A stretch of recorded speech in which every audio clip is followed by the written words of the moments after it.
subscribe to my channel.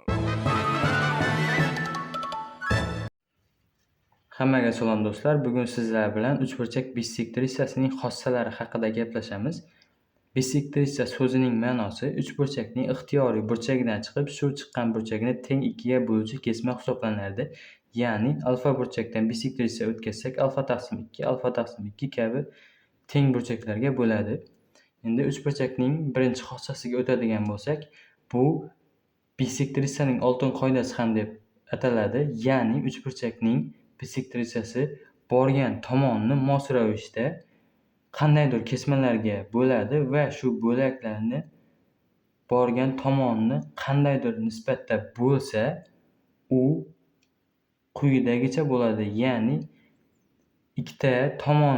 uchburchakning ikkita tomonining nisbati mos ravishda o'zi ajratgan x ni ikkinchi y ga nisbatiga teng bo'ladi. Ya'ni a taqsim x teng b taqsim y ga teng bo'ladi. Bu yerda bir-biriga ko'paytirib olsak, a ko'paytirilgan y imiz teng bo'ladi b ko'paytirilgan x ga.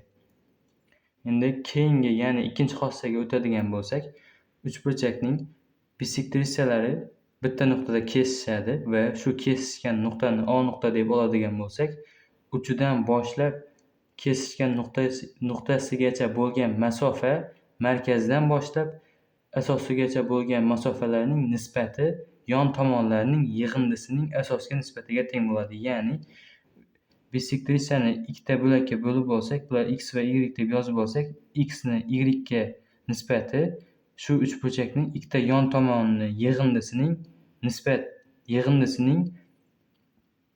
asosga nisbatiga teng. Ya'ni ikki tomonni qo'shib, uchinchi tomoniga bo'lishimiz kerak. Shunda bissektrissiyamizning x va y bissektrissiyamizni beradi. Keyingi uchinchi xossaga o'tadigan bo'lsak, bizga ayrim bir misollarda shunday shart beradiki, uchburchakning uchala tomonini ham berib qo'yadi va bissektrissiyani topishimiz kerak bo'ladi. Uchinchi tomon, ya'ni S tomonga bissektrissiya o'tkazilganligi tufayli LC harflari bilan belgilab olamiz va quyidagi formuladan foydalanamiz.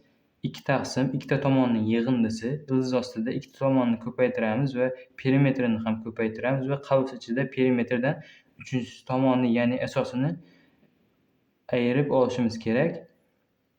Bu yerda perimetrini topadigan bo'lsak, uchala tomonning yig'indisini 2 ga bo'lamiz. 2 ga bo'lishimizning sababi perimetr ildiz ostida turganligi uchun 2 ga bo'lib olishimiz kerak.